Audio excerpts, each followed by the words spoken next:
오늘은 하나님의 임재 안으로 들어가기 첫 번째 시간을 갖겠습니다.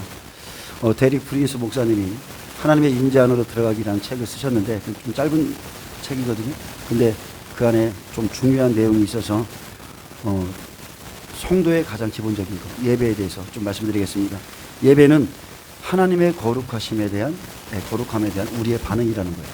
그래서 하나님의 거룩하심을 체험하면 예배가 자연히 이루어집니다. 그 예배는 진정한 예배죠.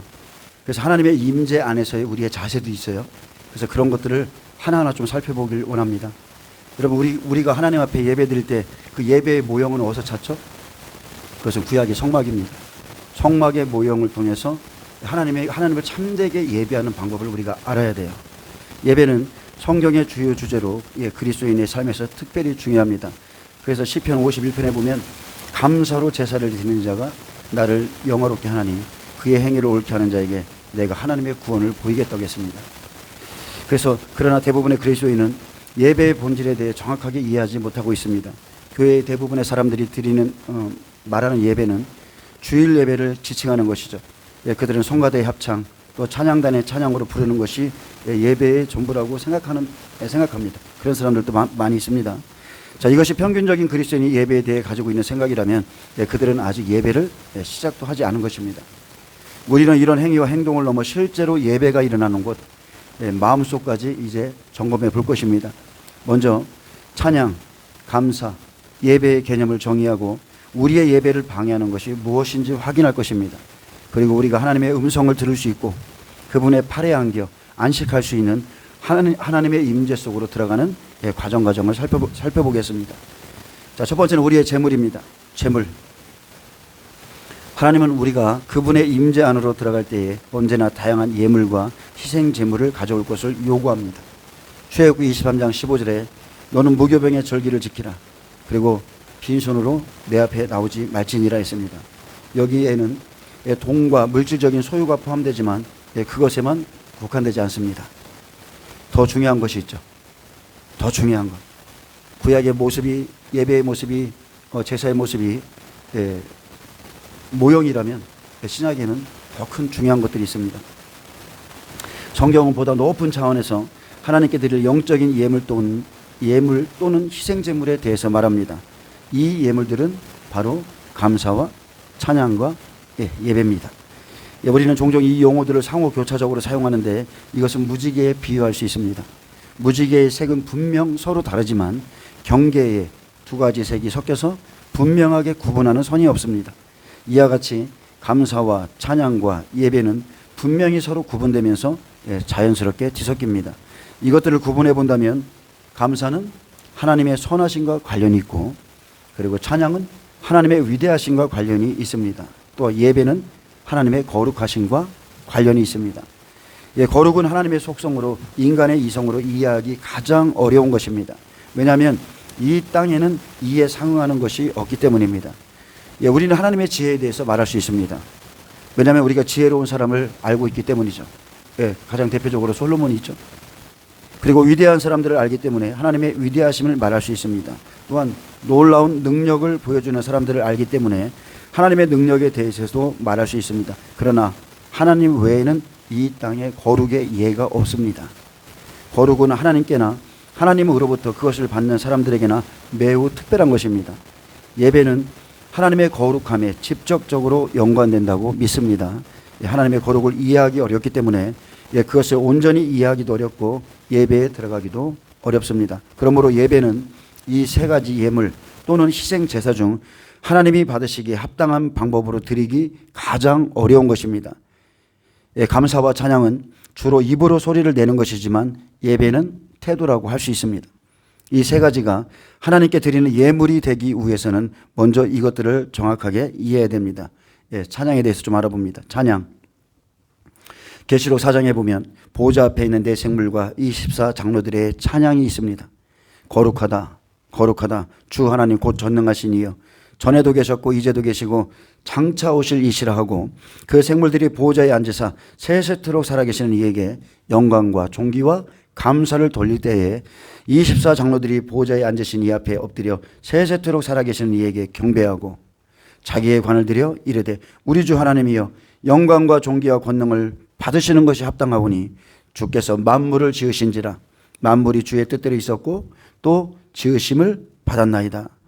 또한 계시록 7장에 보좌 앞에 큰 환난을 통과해서 하나님 앞에 선 이스라엘 14만 4천과 셀 수 없는 큰 무리들이 흰옷을 입고 큰 소리로 외쳐서 찬양합니다.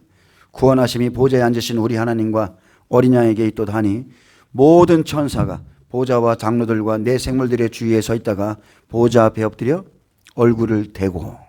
여러분, 이게 가장 합당한 예배의 자세예요.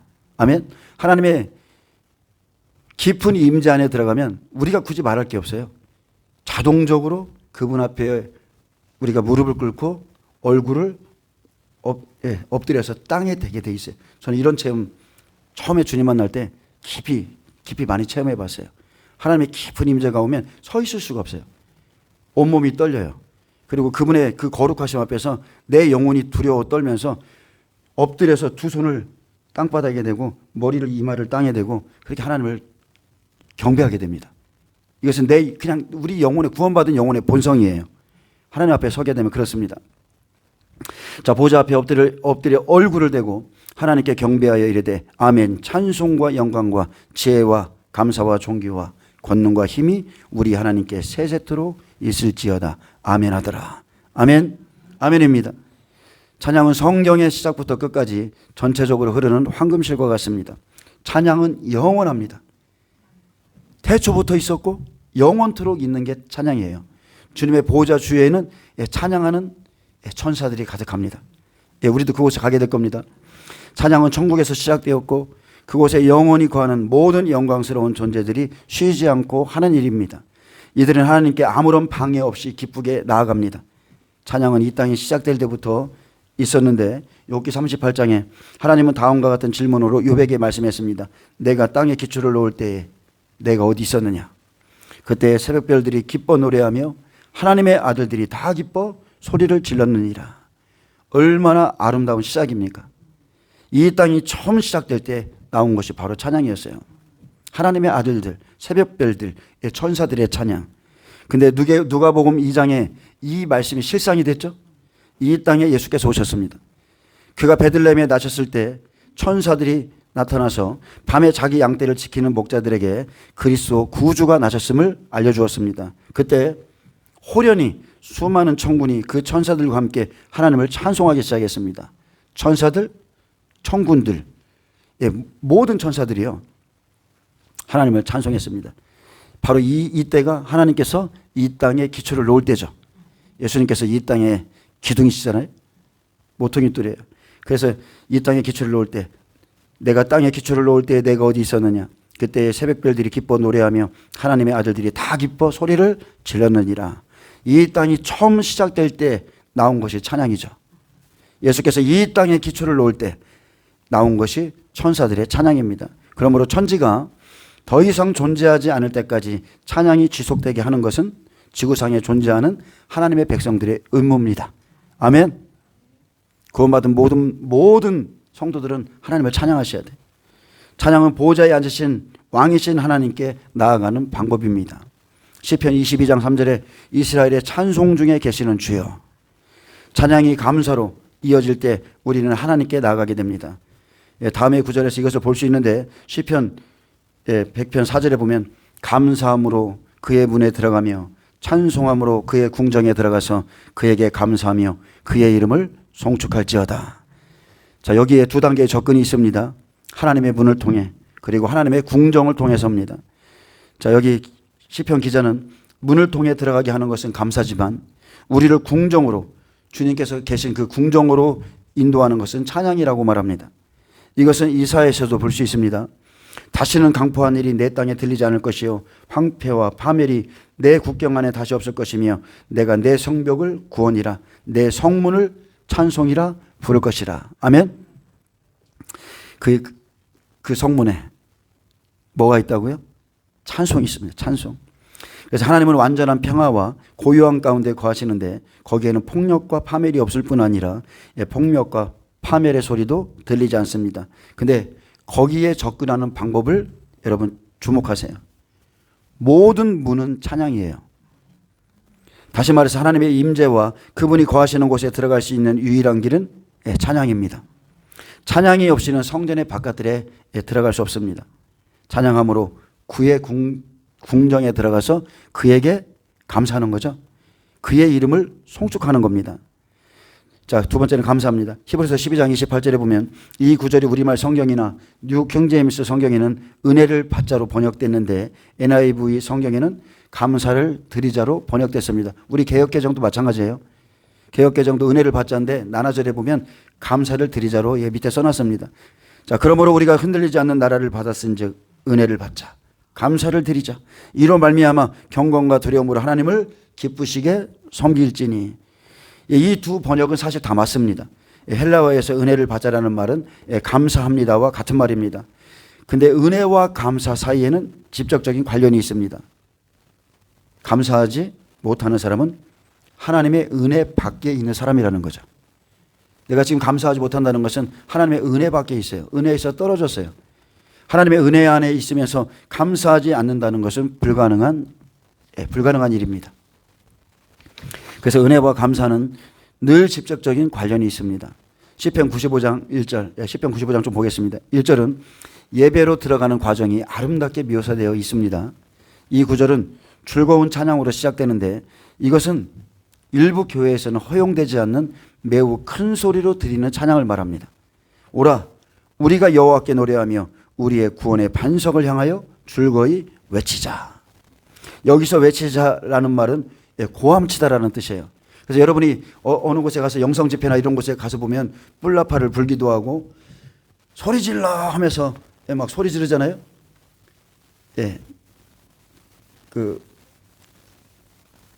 가나안 땅에 들어가서 여리고성, 그것은 소리 지른 것밖에 없어요. 소리 질렀는데 적의 성벽이 무너지죠.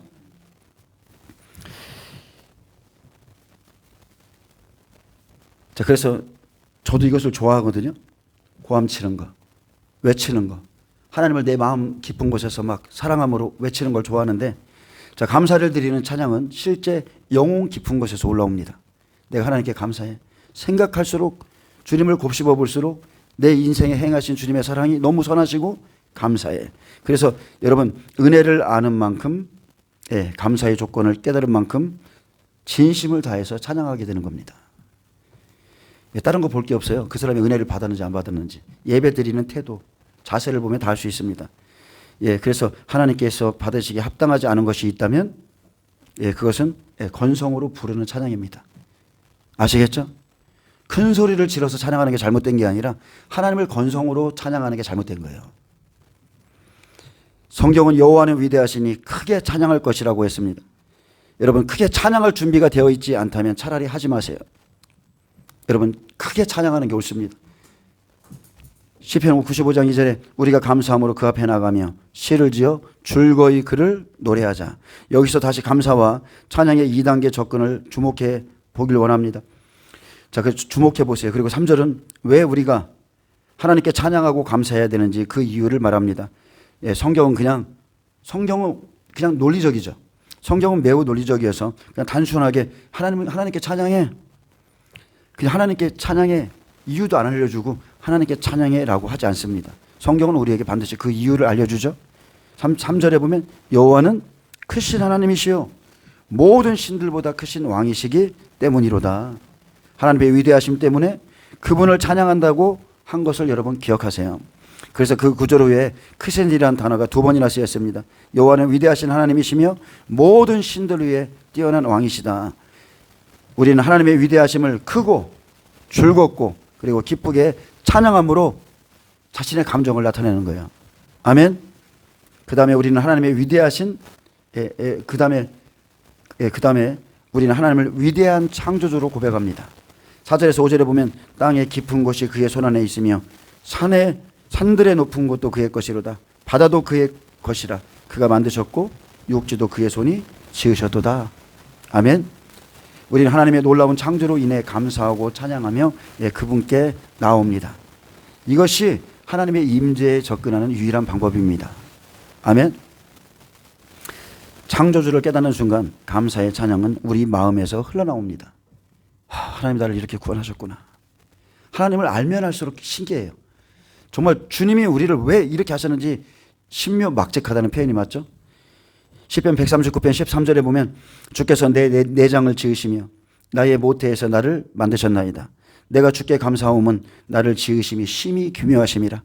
주께서 하시는 일이 기이함을 내 영혼이 잘 아나이다. 내가 은밀한 데서 지음을 받고 땅의 깊은 곳에서 기이하게 지음을 받을 때에 나의 형체가 주의 앞에 숨겨지지 못하였나이다. 내 형질이 이루어지기 전에 주의 눈이 보셨으며 나를 위하여 정한 날이 하루도 되기 전에 주의 책에 다 기록이 되었나이다. 하나님이여, 주의 생각이 내게 어찌 그리 보배로우신지요. 그 수가 어찌 그리 많은지요. 내가 세려고 할지라도 그 수가 모래보다 많도소이다. 내가 깰 때에도 여전히 주와 함께 있나이다. 아멘. 놀랍습니다. 그래서 감사와 찬양으로 하나님께 나오는 것이 하나님께 대한 유일한 접근 방식입니다. 그분이 우리에게 행하신 일, 그것에 감사해서. 여러분, 예배는요, 하나님의 거룩하심을 드러내는 거예요. 그래서 우리의 태도도 엄청 중요합니다. 왜냐하면 우리의 찬양과 하나님을 높일 때 우리의 태도, 그런 모든 것이 이 공간을 영적인 분위기를 아름답게 해요. 그래서 우리가 다듬어지면서 하나님을 영화롭게 하는 거죠. 제가 시편 마지막 절에 가면 다 전부 다 찬양입니다. 모든 거 찬양하라고 그래요. 근데 제가 149편, 150편 찬양의 다양한 형태가 조금 이렇게 기록되어 있는데, 하나님은 기쁨과 감사로 드리는 이러한 찬양을 즐거워합니다. 기뻐하시죠. 제가 좀 읽어드릴게요. 시편 뒤로 가면 갈수록 다 찬양하라는 거예요. 근데 우리가 생각하는 찬양과 다르죠. 그죠? 우리는 그냥 가만히 앉아서 하나님께 그냥 입만 뻥긋뻥긋하면서 이렇게 드리는 찬양을 원하는데, 하나님은 그렇게 찬양하지 말라는 거예요. 할렐루야, 새 노래로 여호와께 노래하며 성도의 모임 가운데서 찬양할지어다. 아멘. 매일 찬송가만 불러야 돼? 아니에요. 항상 새 노래로 부르라고 그랬어요. 성경 구절구절을 읽어보세요. 하나님이 주시는 그 기름 부음 안에서, 제가 요즘 깜짝 놀라는 게 뭐냐면 AI가 두려워요. 지금 그 유튜브에 저도 지금 말씀을 내보내고 있지만, 이게 도대체 AI가 만든 건지 사람이 만든 건지를 모르겠어요. 제가 이번에 동생 집에 갔거든요. 그저께 동생 집에 다녀봤는데, 형 이것 좀 한번 봐. 그래갖고서 뭐야 그랬더니, 자기가 키우고 있는 강아지가 있는데 얘를 매일 바빠갖고 못 놀아주니까 미안해서 가사를 몇 개 적었어요. 나는 시간이 없어서 너에게 잘 대해주지 못해서 미안해. 네가 얼마나 외롭겠니? 뭐 이렇게 해서 몇 구절 써가지고 그 챗 GPT에다가 내 감정이 지금 얘를 보면 안쓰러워. 자, 그리고 이거를 발라드로 만들어줘. 여러분, 딱 3분이면 나와요. 3분. 그냥 찬양 하나가 3분이면 나오고, 그리고 무언가를 물어보면 딱 1초, 2초면 다 나와요. 1, 2초에 대답을 다 해줘. 그래서 지금 유튜브에 어느 교회 목사님 보니까 그분이 찬양과 경배 뭘 하시는데, 제가 봤을 때 다 AI에게 부탁해서 만든 찬양을 가지고 그림부터 시작해서 동작 다 그걸 해서 지금 내보내는 거예요. 근데 너무 좋은 게 많아요. 근데 영적인 생명은 없지만, 지금 우리가 이것을 구별해야 될 이유는 뭐냐면, AI는 다른 신과 같습니다. 이것은 하나님이 아니에요. 하나님이 받으시는 것은 하나님의 구원의 기쁨, 감사, 성령의 감동, 감화, 이 안에서 내가 정말 그 안에서 감동을 받아서 모든 것을 해서 하나님께 올려드리는 건데, 챗 GPT한테 야, 하나 만들어줘. 촥 나오면 그 상태를 가지고 와서 하나님께 올려드리는 거예요. 목회자들이 나 오늘 본문 이거 설교할 거니까 요점 좀 정리해줘. 1분 안에 다 나와. 1분 안에 설교 하나가 다 나와요. 그거 가지고 강대상에 서서 AI가 가르쳐 준 걸 가지고 하나님의 백성들에게 전한다고 한번 생각해 보세요. 성령이 역사가 일어나겠습니까? 잠깐 지식적으로 혼적으로 은혜는 받겠지만 성령이 역사하시겠냐고요. 너희가 물을 데가 없어서 다른 신에게 묻느냐? 이렇게 말하잖아요. 우리 하나님 그거 정말 안 기뻐하시거든요. 힘들더라도 하나님께 물어보고 하나님께 여쭤보고 그렇게 해야 되는 게 맞습니다. 앞으로 AI가 저는 두렵습니다. 어디까지 어떻게 할지. 그가 여호와가 위대하신지 어떻게 알아? 그죠? 자기가 경험해봤어? 사람들이 거기다가 데이터를 넣어주고 그죠? 말씀을 넣어주니까 그 안에서 그냥 하나님을 아는 지식으로 하는 거지 실제 우리처럼 여호와의 위대하심을 경험해봤어? 이 구원의 은혜를 경험해봤냐고. 예수님의 십자가의 피로 우리 영혼이 구원받 없잖아요. 근데 왜 물어보냐고. 그런 사람은 그런 건데 잘못된 거죠.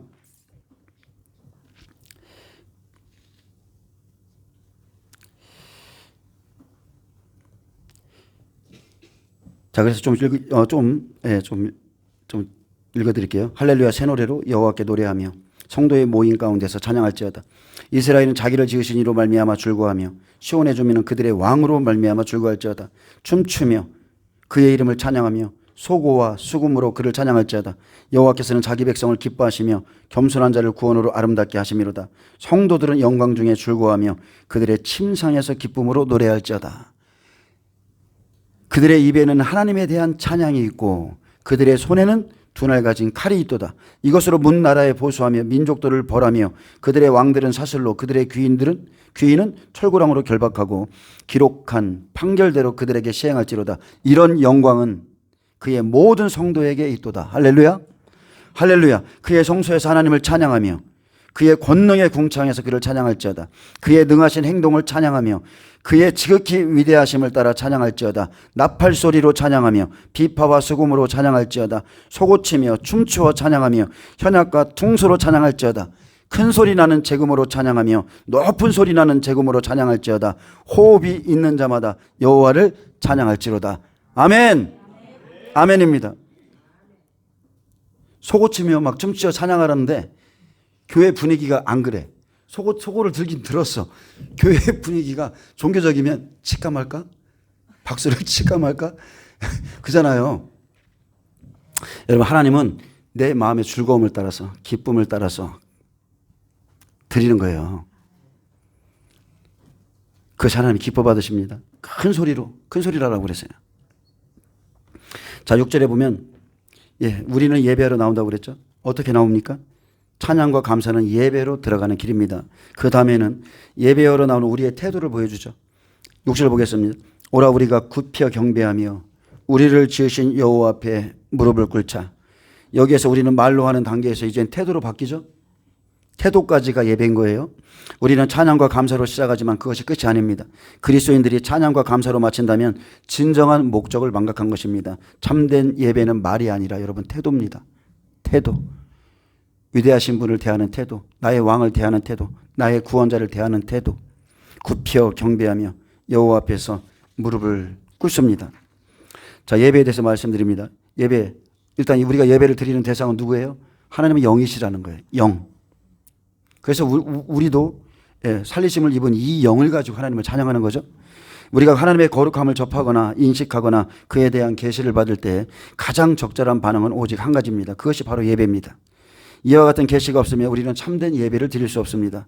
분명히 사마리아 여인이 물었어요. 예배에 대해서 갈급했죠. 어디서 예배를 드립니까? 어떻게 예배를 드립니까? 그러면서 예수님께서 말씀해 주셨잖아요. 지금이 곧 그때라. 하나님께 참되게 예배하는 자들은 영과 진리로 예배할지니라. 하나님은 이렇게 자기에게 예배하는 자들을 찾으시느니라. 그래서 계시가 있어야 돼요. 예배는 이런 거야. 예수님이 그 여인에게 알려주었던 것처럼 우리가 하나님의 임재 안에서 이런 계시를 딱 받으면 우리는 진정한 찬양을 드리게 되죠. 근데 이런 것이 없이 그냥 우리는 찬양 드릴 수 있어요. 그러나 하나님의 거룩함에 대한 계시가 임할 때까지는 진정한 예배에 들어가지 못합니다. 하나님의 거룩함은 설명될 수 없고 정의될 수도 없으며 그냥 오직 계시될 뿐입니다. 이것이 매우 중요한 이유는 많은 그리스도인들이 거룩을 어디로 가야 되고 어디로 가고 어떻게 말하고 무슨 옷을 입을지에 대한 일련의 규칙들이라고 생각하기 때문이죠. 사람들을 깨끗하게 입혀놓으면 그래 거룩해. 그래 거룩해 보여. 여러분 그런 게 아닙니다. 그것은 거룩과 아무 상관없습니다. 바울은 골로새서에서 다음과 같이 말합니다. 너희가 세상의 초등학문에서 그리스도와 함께 죽었거든 어찌하여 세상에 사는 것과 같이 규례에 순종하느냐. 곧 붙잡지도 말고 맛보지도 말고 만지지도 말라 하는 것이니 이 모든 것은 한때 쓰이고는 없어지리라. 사람의 명령과 가르침을 따르느냐? 이런 것들은 자의적 숭배와 겸손과 몸을 괴롭게 하는 데는 지혜 있는 모양이나 오직 육체를 따르는 것을 금하는 데는 조금도 유익이 없느니라. 아멘. 여러분, 성령을 따르세요. 성령을 따라 예배를 드리세요. 이것은 매우 심오한 진리입니다. 당신이 하지 말아야 하는 것에 집중할수록 그것은 더 강하게 당신을 압박합니다. 당신은 스스로 화내지 말자. 어떤 일이 있어도 화내지 말자라고 할수록 결국 하게 되는 것은 무엇이죠? 화내게 되는 거예요. 왜냐하면 당신이 잘못된 것에 집중하기 때문입니다. 엄청나게 중요한 말씀입니다. 여러분이 하나님께 예배를 드릴 때 아니면 기도할 때 무엇을 하든지 잘못된 집중을 하면 그에 대한 열매가 있을 수가 없어요.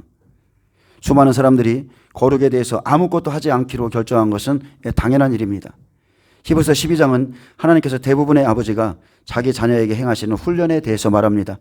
그들은 잠시 자기의 뜻대로 우리를 징계하였거니와 오직 하나님은 우리와 우리의 유익을 위하여 그의 거룩하심에 참여하게 하셨느니라. 아멘. 그분이 우리에게 자기의 거룩함에 참여하게 하셔야만이 우리가 그분의 거룩을 하는 거예요. 거룩은 하지 말라의 문제가 아닙니다.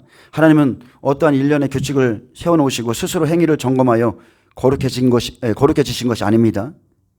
규칙은 성경적, 신적 거룩과 전혀 관계없습니다. 하나님만이 그의 거룩에 우리를 참여하게 하십니다. 여러분, 거룩은요, 하나님의 전 존재예요. 거룩. 혈루증 여인이 왜 치유받습니까? 그분의 거룩에 접촉하니까. 혈루증 여인은 부정하죠. 율법에 의하면 부정해서 나올 수가 없는 여인이에요. 근데 거룩하신 그분께 접촉하니까 거룩이 흘러들어가는 거죠. 거룩함 안에는 치유도 있고 영광도 있고 모든 게 다 들어있습니다. 그래서 거룩은 하나님을 접촉함으로 하나님이 누구신가를 이해하게 되는 거죠. 우리가 하나님의 임재를 사모하는 것은 그분의 속성에 접촉하기 위해서입니다. 여러분, 하나님은 거룩이십니다. 그래서 우리가 하나님의 영광에 합당한 예배를 드려야 돼요. 우리가 하나님의 속성을 알게 될 때 우리는 하나님께 그에 합당한 예배를 드릴 수가 있습니다. 하나님의 속성. 거룩은 하나님이 누구신가, 즉 그분의 본질과 관련된 문제입니다. 하나님에 관한 모든 것이 거룩합니다. 그러므로 거룩을 이해하려면 하나님이 누구신가를 이해해야 되죠. 이를 위해서 우리는 하나님이 어떤 분이신가를 이해할 필요가 있습니다. 따라서 성경이 어떻게 말하는지 여러분 하나하나 살펴보셔야 돼요. 거룩이 무엇인가? 거룩하신 하나님의 성품은 어떻게 되시는가? 이걸 알아야 그분에게 합당한 영광을 돌려요. 첫째, 하나님은 빛이십니다. 하나님은 사랑이시죠. 또 하나님은 공의이시며 심판이십니다. 또한 하나님은 분노와 진노세요. 하나님은 인자하시며 긍휼을 베풀어 주십니다. 하나님은 은혜이시고 또 하나님은 능력이시죠. 하나님은 이런 모든 것들이, 즉 거룩함은 하나님의 전 존재세요. 거룩하신 하나님은 이러한 성품을 갖고 있어요. 그래서 우리는 하나님의 전 존재를 알기 위해 멈추지 말아야 됩니다. 예배는 하나님의 거룩함에 대한 우리의 반응입니다. 이사야나 사도 바울이 하나님을 만났을 때 그들은 처음으로 거룩을 경험했습니다. 예를 들어서 에덴 동산에 아담과 하와가 죄를 범했을 때 그때 처음 하나님의 공의를 경험했죠. 하나님은 심판주시구나. 하나님은 공의시구나. 처음 경험하는 거예요. 그들이 하나님의 영광을 보았을 때 하나님은 거룩하신 분이라는 것을 처음 알은 거예요. 이사야 6장 1절에 우시야 왕이 죽던 해에 내가 본즉 주께서 높이 들린 보좌에 앉으셨는데 그의 옷자락은 성전에 가득하였고 스랍들이 모시고 섰는데 각기 6날개가 있어 그 둘로는 자기의 얼굴을 가리고 그 둘로는 자기의 발을 가리었고 그 둘로는 날며 서로 불러 이르되 거룩하다 거룩하다 거룩하다 만군의 여호와여. 아멘. 여러분, 이 하나님의 영광의 임재 앞에 서 있는 천사들조차 날개로 두 눈을 가리고, 그죠? 발을 가리고 날면서 오직 하는 게 하나님은 거룩하다 거룩하다 거룩하다 만군의 여호와여 그의 영광이 온 땅에 충만하도다. 이같이 화답하는 자의 소리로 말미암아 문지방에 터가 요동하며 성전의 연기가 충만한지라. 그때 내가 말하되 화로다 나여 망하게 되었도다. 나는 입술이 부정한 사람이요 나는 입술이 부정한 백성 중에 거주하면서 만군의 여호와이신 왕을 배웠음이라 하더라. 아멘. 여러분, 그분의 거룩함에 딱 쓰잖아요. 화로다 이게 나온다니까. 내가 부정한 백성 중에 거주하면서 내가 이 부정한 입술을 갖고 있으면서 거룩하신 여호와를 배웠다고 자기 영혼이 깨달아요. 근데 요즘 어떻습니까? 요즘 예수님을 만났다는 사람들, 천국 갔다 왔다는 사람들, 책성 사람들 보세요. 하나님의 거룩이 묻어나나요? 무슨 예수님을 옆집 친구처럼 그렇게 묘사하잖아요. 성경에 나오는 진정한 하나님을 만난 사람들과 틀린 하나님을 만난 거야. 잘못된 하나님 만났어요. 하나님이 자신을 보이실 때 하나님의 전 존재가 거룩임을 경험합니다. 그러므로 거룩하신 하나님 앞에 자신의 부정함을 깨닫고 스스로 엎드려 합당한 경배를 드리는 것이 진정으로 하나님을 만난 사람이에요. 아멘. 또한 하나님은 빛이십니다. 요한일서 1장 5절에 우리가 그에게서 듣고 너에게 전한 소식은 이것이니 곧 하나님은 빛이시라. 그에게는 어둠이 조금도 없으시다는 것이니라. 여러분, 하나님은 빛이시죠?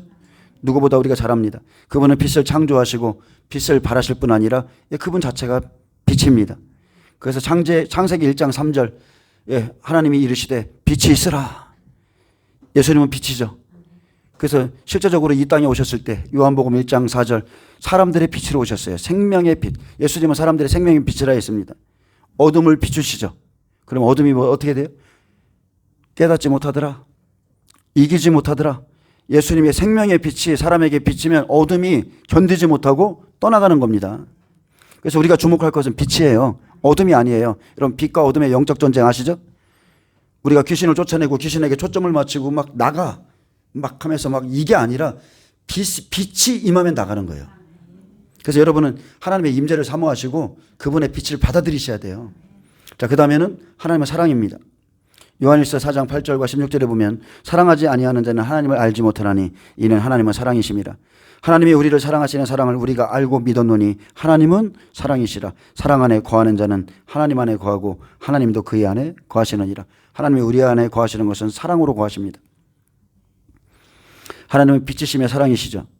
근데 빛과 사랑 사이에는 긴장이 있다는 거죠. 빛은 당신을 두렵게 할 수 있어요. 이해되시나요? 밥존스 목사님이 천국 간 중에 자기가 1층 천에 있다가 3층 천으로 초청을 받아서 올라갔더니 도대체 그 빛의 영광 때문에 자기가 괴로워서 있기가 내가 여기에 있으면 안 되겠구나. 나는 여기에 있어야 될 존재가 아니구나 라고 스스로가 위축됐다고 그러죠. 똑같습니다. 빛은 당신을 두렵게 할 수 있고 사랑은 당신을 끌어당깁니다. 나는 우리와 하나님과의 관계에도 이런 긴장이 있다고 생각합니다. 우리는 하나님께 가까이 가기를 원하면서도 완전한 빛으로 들어가는 것은 불편해하죠. 왜? 내 안에 어둠이 싫어하니까. 하나님 임재를 사모해요. 사랑해요. 깊이 지성소로 나아가야 되는데 또 한편으로는 내 안에서 거부하는 게 있어. 거기까지는 가고 싶지 않아.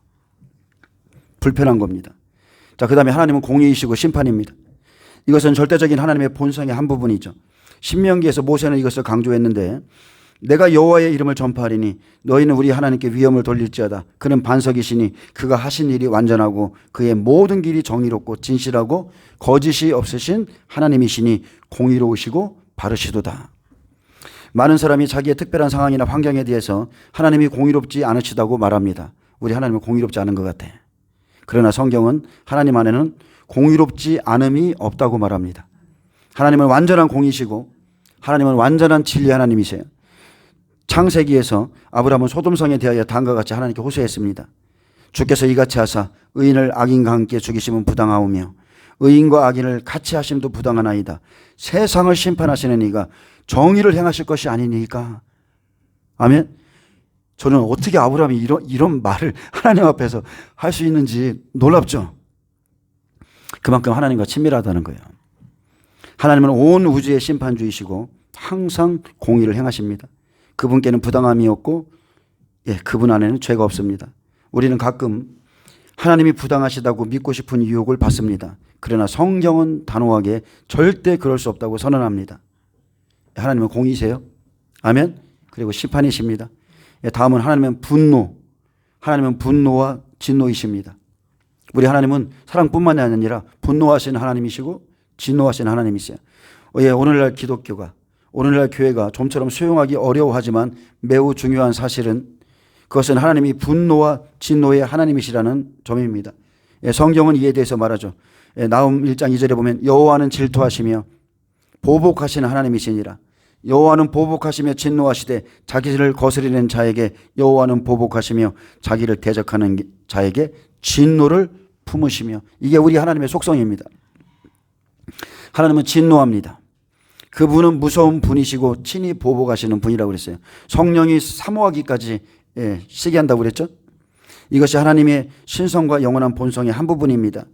만약 우리가 이 부분을 배제해 버리면 하나님의 참 모습을 보지 못하게 되는 거죠. 우리는 요한계시록을 통해서 마지막 때 음녀, 그리고 짐승, 그죠? 적그리스도, 거짓 선지자들, 거짓 선생, 거짓 성도들에게 내리실 하나님의 심판을 엿볼 수 있습니다. 계시록 14장 9절에서 11절에 보면 또 다른 천사 곧 셋째가 그 뒤를 따라 큰 음성으로 이르되 만일 누구든지 짐승과 그의 우상에게 경배하고 이마에나 손에 표를 받으면 그도 하나님의 진노의 포도주를 마시리니 그 진노의 잔에 섞인 것이 없이 부은 포도주라.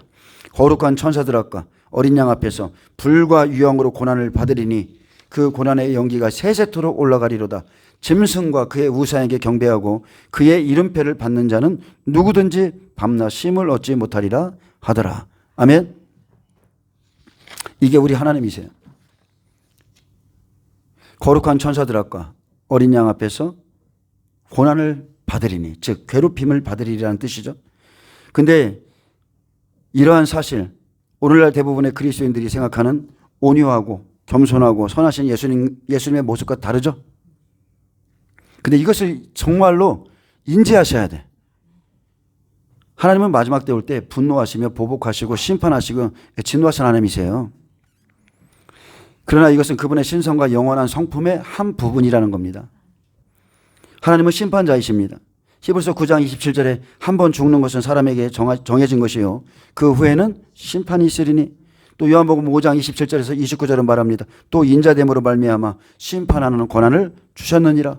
이를 놀랍게 여기지 말라. 무덤 속에 있는 자가 다 그의 음성을 들을 때가 오나니 선한 일을 행한 자는 생명의 부활로, 악한 일을 행한 자는 심판의 부활로 나오리라.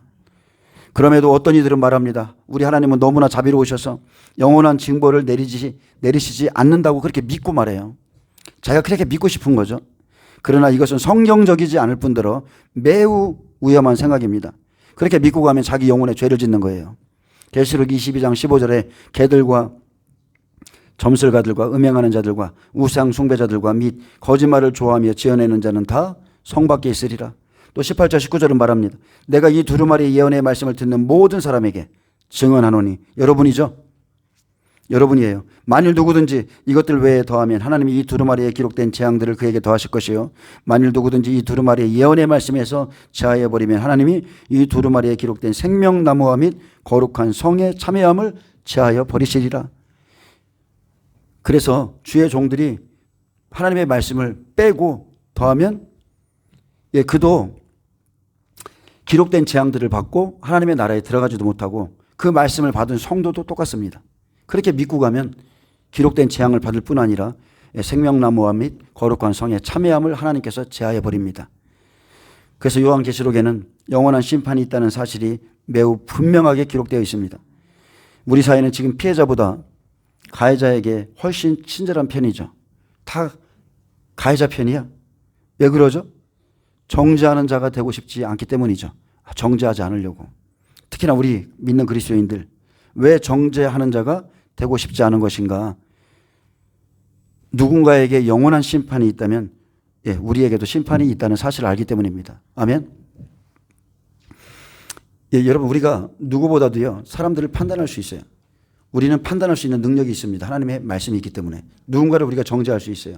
저 사람 저렇게 가네? 잘못 가네? 막 넘어졌네? 얼마든지 판단할 수 있어. 근데 그 사람에게 영원한 심판이 있다면 우리에게도 심판이 있다는 사실을 믿으셔야 돼요. 다른 사람들을 비판하고 정죄하는 것은 하나님의 심판의 대상이 됩니다.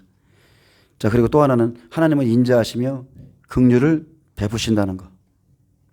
성경에 인자로 번역된 단어의 뜻은 확고부동한 사랑입니다. 하나님의 인자, 하나님의 확고부동한 사랑. 이 말의 진정한 의미는 언약을 지키시는 하나님의 신실하심. 좀 전에 그 찬양처럼 신실하신 하나님, 선하신 하나님. 자, 이것은 언약에 대한 하나님의 신실함이라 할 수 있는데 그분의 가장 위대한 속성 중에 하나입니다. 시편 51편에서 다윗은 깊은 고통 가운데 기도하고 있습니다. 그는 밧세바를 범한 뒤에 그의 남편인 우리야까지 살해한 사실이 드러나자 진심으로 통회하며 회개했습니다. 시편 51장 1절에 하나님이여 주의 인자를 따라 내게 은혜를 베푸시며 주의 많은 긍휼을 따라 내 죄악을 지어주소서. 어떻게 기도했다고요? 나에게 은혜 베풀어 주세요. 내 죄악을 지어주세요. 이렇게 기도하지 않았어요. 그 앞절에 주의 인자를 따라, 그죠? 인자를 따라서 내게 은혜를 베푸시고 또 주의 긍휼을 따라서 내 죄악을 지어주소서. 이 말은 언약을 따라서 해달라는 거예요. 언약을 따라서. 주의 많은 긍휼을 따라라는 표현은 언약을 지키시는 하나님의 신실함을 나타냅니다. 다윗은 기본적으로 하나님께서는 제가 조건을 지키면 용서하시겠다고 했습니다. 저는 지금 제가 죄를 범했지만 저는 지금 그 말씀에 의지해서 하나님께 호소합니다. 이 소리예요. 이것의 기초에서 하나님께 나아간다는 것은 얼마나 중요한가, 엄청나게 중요한 거죠. 당신의 약속 안에서 나는 지금 죄를 범했지만 용서받기 위해서 주의 인자와 긍휼에 매달립니다. 용서해 주세요. 이러한 표현은 시편 곳곳에서 나타나죠. 시편 106편 1절에도 할렐루야 여호와께 감사하라 그는 선하시며 그의 인자하심이 영원하미로다. 하나님은 선하신 분이잖아요. 하나님은 인자하신 분이시잖아요. 그러니 지금 내 죄악을 씻어주옵소서. 그 다음에 하나님은 은혜십니다. 은혜. 우리가 제일 좋아하는 거. 우리가 제일 좋아하는 그 은혜. 서신서의 시작과 끝이 은혜죠. 은혜와 긍휼이 너에게 있을지어다. 우리 주 예수 그리스도의 은혜와 긍휼이 그리고 또 자비가 너에게 있을지어다. 히브리서 4장 16절에 그러므로 우리는 긍휼하심을 받고 때를 따라 돕는 은혜를 얻기 위하여 은혜의 보좌 앞에 담대히 나갈 것이니라. 아멘. 때를 따라 돕는 은혜가 예비되어 있거든요. 근데 그 때는 언제인지 몰라. 근데 여러분이 예배 가운데 어느 날 갑자기 예비하신 은혜, 돕는 은혜가 내려오죠. 그래서 우리가 은혜의 보좌 앞에 담대히 나가는 거예요. 이 본문에는 우리가 살 수 없는 두 가지가 나옵니다. 우리가 살 수 없는 거, 돈으로 살 수 없는 거, 바로 긍휼과 은혜입니다. 우리에게는 먼저 긍휼이 필요하지만 은혜도 필요하죠. 은혜는 우리가 절대 살 수 없습니다. 종교적인 사람들은 참으로 어려운 문제를 가지고 있는데 바로 그들이 모든 것을 획득해야 한다고 생각하는 것이죠. 결국 그들은 자기 힘으로 하려고 하기 때문에 은혜를 포기하고 마는 거죠. 그들은 자기들의 힘으로 하려고 그래. 끝까지 예배도 자기들의 힘, 의롭게 사는 것도 자기들의 힘. 그러니까 예수님을 부인하는 거예요. 하나님의 한 의, 그분의 은혜를 종교인들은 포기하는 겁니다. 그러므로 우리는 긍휼하심을 받고 때를 따라 돕는 은혜를 얻기 위하여 은혜의 보좌 앞에 담대히 나아갈 것이니라. 우리의 과거를 위해서 긍휼이 필요하고 미래를 위해서 은혜가 필요합니다. 아멘. 우리는 오직 하나님의 은혜로만 그분께서 바라시는 사람이 될 수 있고 그런 삶을 살 수 있습니다. 그런 힘과 능력을 하나님이 주세요. 자, 그 다음은 하나님은 능력이십니다. 하나님은 능력, 우리가 좋아하는 거. 하나님은 능력. 성경은 하나님의 능력에 대한 간증으로 가득하죠. 다음은 그중 한 가지 예인데, 자, 능력에 대해서 말한다면 뭐 예수님의 그 공생애부터 시작해서 사도행전에 너무나 잘 나타나 있죠. 근데 시편 93편 1절에서 4절은 이렇게 말합니다. 여호와께서 다스리시니 스스로 권위를 입으셨도다. 여호와께서 능력의 옷을 입으시며 띠를 띄우셨으므로 세계도 견고히 서서 흔들리지 아니하는도다. 주의 보좌는 예로부터 견고히 섰으며 주는 영원부터 계셨나이다. 여호와여 큰 물이 소리를 높였고 큰 물이 그 소리를 높였으니 큰 물이 그 물결을 높이나이다. 높이 계신 여호와의 능력은 많은 물소리와 바다의 큰 파도보다 크네이다. 아멘. 여러분, 우리는 하나님의 능력을 체휼하지 못해요. 쉽게 말하면 그냥 우리는 삶 가운데서 뭐 조금 누군가를 치유하거나 뭐 귀신을 쫓아내거나 안진뱅이가 일어나고 다리가 길어지고 없는 팔이 나오고 뭐 이 정도의 선에서의 역시 우리 하나님은 위대하셔 이렇게 생각할 수 있지만 우리 하나님은 그런 차원의 위대하심을 갖고 있는 분이 아니죠. 땅의 기초를 말씀으로 놓으시고 말씀으로 천지를 창조하시고 말씀으로 천사도 창조하시고 사람도 창조하시고 그의 만물이 그의 말씀 한마디에 다 지금 움직이고 있다니까요. 만물이 다 복종하는데 사람만 복종 안 하는 거예요. 하나님의 능력은 무한한 겁니다. 그리고 거룩함은 하나님의 전 존재입니다. 거룩은 하나님의 전 존재다. 그래서 하나님의 속성은 빛, 사랑, 공의와 심판, 분노와 진노, 긍휼과 인자, 은혜, 능력으로 요약할 수 있는데 하나님의 거룩함은 그냥 이 모든 것이라고 봅니다. 더 있겠죠. 더 있을 겁니다. 성경 안에 더 있을 거예요. 그래서 구약과 신약을 통틀어 하나님을 묘사하는 단어가 한 문장에 3번이나 반복해서 쓰인 것은 거룩이라는 단어밖에 없어요. 거룩이 유일해요. 거룩. 그래서 이사야에서 다음과 같이 기록되어 있습니다. 이사야 6장 3절 서로 불러 이르되 거룩하다 거룩하다 거룩하다 만군의 여호와여 그의 영광이 온 땅에 충만하도다. 제가 좀 전에 읽어드렸지만 계시록에서 내 생물과 24장로들이 다음과 같이 외치죠. 거룩하다 거룩하다 거룩하다 주 하나님 곧 전능하신 이여 전에도 계셨고 이제도 계시고 장차 오실 이시라. 자, 같은 말을 성경에서 반복하는 것은 중요한 의미가 있죠. 예수님께서도 내가 진실로 반복하는 것은 중요한 의미가 있다는 거예요. 근데 이것은 거룩하다 거룩하다 거룩하다는 우리는 이렇게 요약할 수 있어요. 이런 의미로 해석할 수 있습니다. 자, 하나님은 거룩하시다. 쉽게 말하면 성부는 거룩하시다. 성자는 거룩하시다. 성령은 거룩하시다. 이 의미로 우리가 이해할 수 있어요. 그래서 거룩하다 거룩하다 거룩하다. 그 외에는 거룩한 이는 없습니다. 여러분 천사를 거룩하다고 하나요? 아니죠. 천사도 거룩하다고 그러지. 예. 거룩한 천사들과 함께 그 얘기에서 했습니다. 그래서 천사도 거룩한 존재죠. 천사들도 죄가 없습니다. 거룩함은 하나님의 고유한 특성이에요. 그래서 천사가 거룩하기 때문에 하나님의 보좌 앞에 있죠.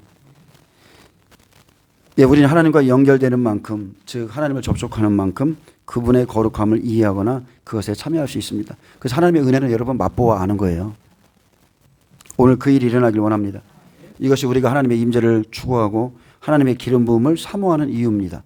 하나님의 임재가 우리를 덮어주고 그의 기름 부음이 우리 안에 내려올 때에 그분의 거룩함을 우리가 알아요. 그분의 영광 앞에 얼마나 하나님이 거룩하신 분인지를 알게 돼요. 예배는 하나님의 거룩함에 대한 우리의 반응입니다. 다시 말하지만 거룩에 대한 계시가 없으면 예배도 있을 수 없습니다. 진정한 예배가 있을 수 없어요. 우리는 훌륭한 찬양을 드릴 수 있습니다. 하나님께 감사와 찬양을 드릴 수 있어요. 그러나 예배할 수는 없습니다. 이 차이를 좀 아셔야 돼요. 왜냐하면 우리가 하나님의 거룩함을 알게 될 때에 보이는 가장 합당한 반응이 예배이기 때문이에요. 거룩을 경험할 때 진정한 예배가 나와요. 시편 100편 4절에 보면 감사함으로 그의 문에 들어가며 찬송함으로 그의 궁정에 들어가서 그에게 감사하며 그의 이름을 송축할지어다. 우리는 무엇 때문에 감사합니까? 하나님께서 우리에게 행하신 일 때문에 감사하는 거예요. 그 전에 하나님을 몰랐을 때 우리가 감사가 나옵니까? 안 나오죠. 그런데 하나님이 우리를 구속하신 그 이후에는 하나님이 우리에게 도대체 무엇을 행하시나를 알기 때문에 감사를 드릴 수 있어요. 우리가 하나님을 찬양할 때에는 그분의 위대하심을 인지하는 것입니다. 그러나 이것이 끝이 아니에요. 근데 많은 이들이 여기에서 딱 멈춥니다. 우리는 왜 하나님의 궁정에 들어가는가? 바로 하나님을 예배하기 위해서입니다. 우리가 찬양의 노래를 부르고 멈춘다면 우리는 잠시 좋은 시간을 가졌을 수는 있습니다. 하지만 하나님의 마음과 목적을 발견했다고 할 수는 없습니다. 여러분 들어가셔야 돼. 그의 궁정에 들어가야 하나님의 마음도 발견하고 하나님의 거룩을 경험할 수 있습니다. 그때부터 진정한 예배가 나옵니다. 찬양을 드리는 사람들의 모습만 봐도요 금방 알 수 있어요. 진정으로 하는지 아는지. 그 사람에게 거룩이 묻어 있거든.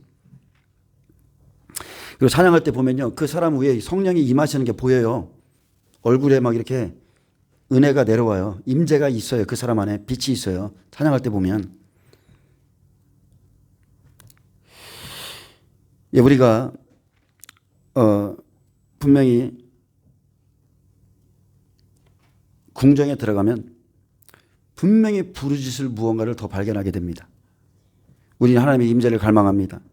우리는 살아계신 하나님과 직접적으로 만나기를 고대하고 우리가 드릴 수 있는 유일한 것, 곧 그분을 예배하기를 소망합니다. 유일하게 드릴 수 있는 것. 감사함으로 또 찬양함으로 예배 드리는 것을 하나님이 정말로 기뻐하세요. 그걸 원하는 겁니다. 그리고 하나님의 임재 안에 들어가면 여러분 할 게 있습니까? 우리가 여기서 지금 방언으로 기도하고 때로는 막 크게 막 이렇게 하지만 하나님의 임재가 내려왔을 때 그분은 고요한 가운데 우리 내면에서 말씀하세요. 잔잔하게 예, 그분의 거룩함 안에서 소리칠 것도 없고 우리가 할 것도 없고 그분이 구속을 하실 때 그분 스스로가 모든 거 다 이루셨잖아요. 똑같습니다. 그분의 거룩이 우리에게 딱 내려오면 우리 아무것도 할 게 없어요. 그분과 그냥 교제하는 거예요. 교제. 친밀하게. 이 여정을 통해서 이제 앞으로 이렇게 하나님의 임재 안으로 들어가기, 이 여정을 통해서 하나님의 은혜로 여러분 그분의 임재 안으로 들어가기를 여러분 간구하십시오. 그리고 하나님의 임재 안에 있을 때 진정으로 그분을 예배하게 될 것입니다. 꼭 이렇게 되길 축복합니다. 우리가 이제 하나님을 진정으로 올바로 예배하길 원해요. 자, 기도하겠습니다. 주님, 이 시간 주님의 임재를 부어 주옵소서. 그러므로 우리가 참된 예배자가 되게 하여 주옵소서. 우리에게 예배의 영을 부어주시고 경배의 영을 부어주셔서 우리가 감사함으로 또 찬송함으로 주님께 나아가게 하여 주옵소서. 주님의 임재 안에서 진정한 예배를 배우게 하시고 거룩하신 하나님을 찬양할 수 있게 되길 원합니다. 감사하며 예수님의 이름으로 기도합니다. 아멘. 하나님께